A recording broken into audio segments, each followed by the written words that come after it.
Nakakabahala ang mga pahayag na narinig natin nitong mga nakarang araw. Nandyan ang walang pakundangang pagmumura at ang pagbabanta ng planong ipapatay ang ilan sa atin.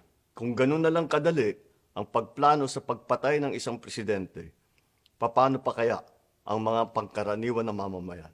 Yung ganyang kriminal na pagtatangka ay hindi dapat pinapalampas. Yan ay aking papalagan.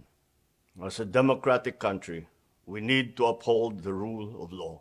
Ako, bilang pinuno ng Executive Department at lahat ng mga nanunungkulan sa pamahalaan ay may sinumpaang tungkulin na tutupdin at pangangalagaan ang konstitusyon at ang ating mga batas. Kaya hindi tama ang pagpigil sa mga halal ng bayan sa paghahanap ng katotohanan. Hindi na sanang hahantong sa ganitong drama kung sasagutin lamang ang mga lehitimong katanungan sa Senado at sa House of Representatives. Ang katotohanan ay hindi dapat itokhang. Tapos na sana ang usapang ito kung tutuparin lamang ang sinumpaang panata na bilang lingkod bayan ay magsabi ng totoo at hindi hahadlangan. Imbis na diretsahang sagot, nililihis pa sa kwentong chicheria.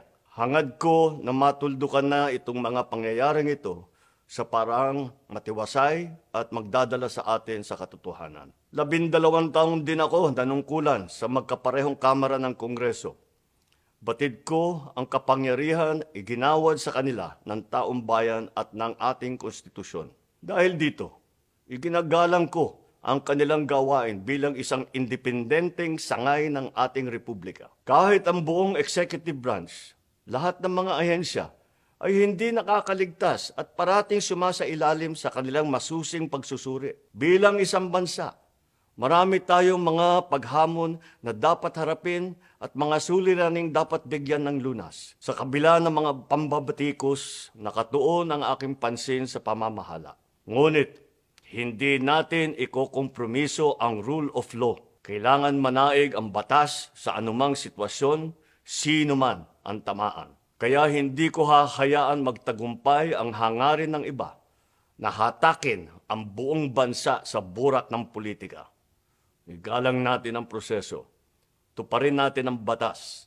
Alalahanin natin ang mandato na pinagkatiwala sa atin ng milyon-milyon na Pilipino. Magtrabaho po tayo sa ikauunlad ng Republika ng Pilipinas at para matamo ang bagong Pilipinas.